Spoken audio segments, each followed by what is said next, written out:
জিতেন্দ্ৰ সিং ডাঙৰীয়াৰ উপস্থিতিত আৰু আমাৰ বিৰোধী দলপতি দেৱব্ৰত শইকীয়া ডাঙৰীয়া, আমাৰ লোকসভাৰ উপদলপতি গৌৰৱ গগৈ ডাঙৰীয়া, আমাৰ মাননীয় সাংসদ দুগৰাকী আছে, প্ৰদ্যুৎ বৰদলৈ ডাঙৰীয়া, ৰকিবুল হুছেইন ডাঙৰীয়া, দুগৰাকী AICC ছেক্ৰেটাৰী আছে, পৃথিৱী ৰাজ চাথে ডাঙৰীয়া, জিতেন্দ্ৰ বাঘেল ডাঙৰীয়া, ৱৰ্কিং প্ৰেচিডেণ্ট আছে আমাৰ জাকিৰ হুছেইন চিকদাৰ ডাঙৰীয়া।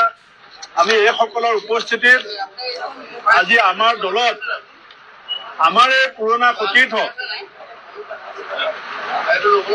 অসম কংগ্ৰেছৰ প্ৰাক্তন সভাপতি আৰু তৃণমূল কংগ্ৰেছৰ সভাপতি হিচাপে পদত্যাগ কৰি আমাৰ দলত যোগদান কৰিবৰ কাৰণে আমাৰ AICC নেতা জিতেন্দ্ৰ সিং ডাঙৰীয়াৰ লগত আলোচনা মৰ্মে আমাৰ AICCৰ পৰামৰ্শ অনুসৰি আজি ইয়াত আমি এই যোগদান কাৰ্যসূচীটো অনুষ্ঠিত কৰিছোঁ।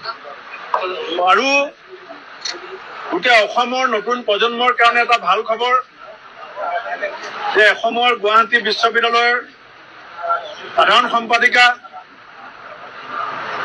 আৰু অসম চৰকাৰৰ ৰাজপত্ৰিত্ব বিষয়া ACS অফিচাৰ তেওঁ কালি পদত্যাগ কৰিছে চাকৰিৰ পৰা। পল্লৱী শইকীয়া ডাঙৰীয়ানী আগতে কংগ্ৰেছৰ NSY সংগঠনত জড়িত আছিলে।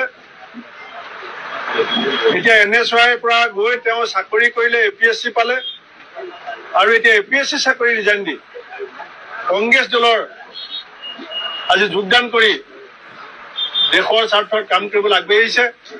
গতিকে মই প্ৰদেশ কংগ্ৰেছৰ সভাপতি হিচাপে আমাৰ দলৰ প্ৰাক্তন সভাপতি ৰিপুণ বৰা ডাঙৰীয়াক মই আন্তৰিকতাৰ আদৰণি জনাইছোঁ আৰু আমাৰ পল্লৱী শইকীয়া ডাঙৰীয়ানীকো আদৰণি জনাইছোঁ।